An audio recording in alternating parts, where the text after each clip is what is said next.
Iya, betul. Ya, saya perawat Rizkia yang kemarin bertemu juga ya sama Ibu dan Ade. Jadi bagaimana kabarnya ini? Apakah sudah membaik? Sudah membaik. Begitu. Sesuai kesepakatan kemarin kita itu sudah menjelaskan ya tentang ISPA. Nah, sekarang kita akan menentukan scoring atau prioritas masalah yang terjadi di keluarga ibu begitu ya. Sebelumnya dari hasil pengkajian diketahui bahwa adiknya itu kurang menjaga pola makan dan juga suka jajan sembarangan ya. Iya, jadi sekarang masih pola makannya juga masih nggak teratur, cuman nggak seburuk yang kemarin karena kan kemarin udah dikasih tahu tuh sama susternya gitu. Tapi masih susah diatur juga sih, sus, masih kurang suka jeruk kayak gitu. Nah, jadi itu tuh kebiasaan yang harus diperbaiki ya. Cuci tangan sebelum makan, melakukan aktivitas dan juga sebelum masuk rumah itu untuk mencegah kuman masuk ke dalam tubuh kita gitu. Kadang aku suka lupa sih kalau mau makan cuci tangan dulu tuh, soalnya kayak nikmat aja langsung aku makan lewat tangan aku. Nah, harusnya nggak boleh kayak gitu, sebelum makan harus cuci tangan. Sebelum makan sudah tahu kan cara cuci tangan? Sudah. Baik, kalau begitu tidak apa-apa ibu, mungkin memang butuh waktu. Nah, kita catat ya, ini termasuk dalam upaya pemeliharaan kesehatan yang tidak efektif. Nah, untuk itu mari kita melakukan scoring bersama-sama dari beberapa masalah yang muncul. Saya mengambil masalah, ada 3 masalah utama dalam keluarga ini. Yang pertama itu pemeliharaan kesehatan tidak efektif akibat kebiasaan anaknya ini kurang menjaga pola makan dan juga tidak mencuci tangan sebelum makan gitu ya. Lalu nomor 2 itu manajemen kesehatan keluarga tidak efektif ditandai dengan kurangnya pengawasan dari ibu terkait anaknya yang suka jajan sembarangan di sekolah maupun di rumah. Lalu yang ketiga itu ketidakmampuan coping keluarga yang menyebabkan ibu itu merasa kesulitan dalam membiasakan pola hidup yang sehat di rumah begitu. Lalu kita akan menentukan scoring prioritas bersama. Jadi saya jelaskan dulu untuk kriteria scoringnya. Jadi ibu tinggal menjawab apa yang terjadi sesuai fakta.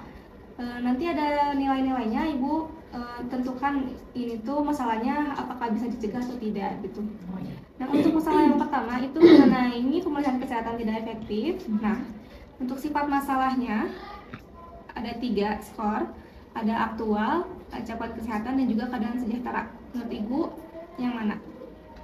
Menurut saya ini sudah terjadi ya, jadi aktual. Aktual berarti masih bisa, tidak terlalu berat ya masalahnya. Lalu yang kedua itu komunikasi masalah dapat diubah, apakah mudah, sebagian atau tidak dapat diubah? Kayaknya sebagian ya, nggak langsung bisa semuanya diubah gitu sih. Sebagian Ya, soalnya ibu kan masih kurang pengawasannya pada anaknya. Lalu untuk potensi masalah dapat dicegahnya apakah tinggi, cukup atau rendah? Dicegah mah ya tinggi. Masih bisa dapat diubah. Lalu untuk menanggalnya masalah itu, masalahnya berat harus ditangani atau tidak perlu atau tidak dirasakan? Masalahnya itu menurut saya tidak perlu ditangani secara khusus gitu ya. Jadi masalahnya berat harus ditangani. Oh iya, benar, ibu kan masih kurang pengawasan ya terhadap anaknya, harusnya berat masalahnya. Lalu untuk masalah yang kedua itu manajemen kesehatan keluarga tidak efektif. Untuk sifat masalahnya apakah aktual, ancaman kesehatan atau sejahtera? Menurut saya aktual juga sih. Aktual juga. Lalu untuk pemikiran masalah dapat diubah, apakah mudah, sebagian atau tidak dapat? Sebagian juga. Sebagian, karena ibu masih ini ya, sulit. Untuk potensi masalah dapat dicegahnya tinggi, cukup atau rendah? Cukup. Untuk menanggapi masalah, apakah berat atau tidak perlu ditangani? Sedang, ya kayaknya 2 aja. 2 aja. Tidak perlu ditangani. Untuk masalah yang terakhir itu ketidakmampuan coping keluarga. Untuk sifat masalahnya, menurut ibu, masalahnya aktual, ancaman atau Menurut saya aktual. Aktual. Baik. Untuk komunikasi masalah dapat diubahnya? Iya, tinggi. Mudah.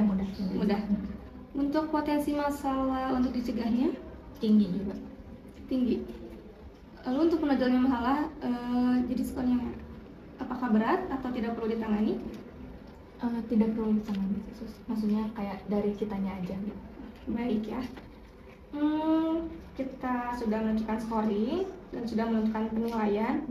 Jadi skor yang didapat itu hasilnya adalah pemeliharaan kesehatan tidak efektif dengan skor 4,6. Ini menjadi prioritas utama karena kebiasaan sehat itu seperti tidak mencuci tangan dan juga tidak menjaga pola makan bisa menyebabkan kondisi adik yang semakin menurun gitu. Jadi kita harus fokus pada pemeliharaan kesehatan adiknya dulu gitu.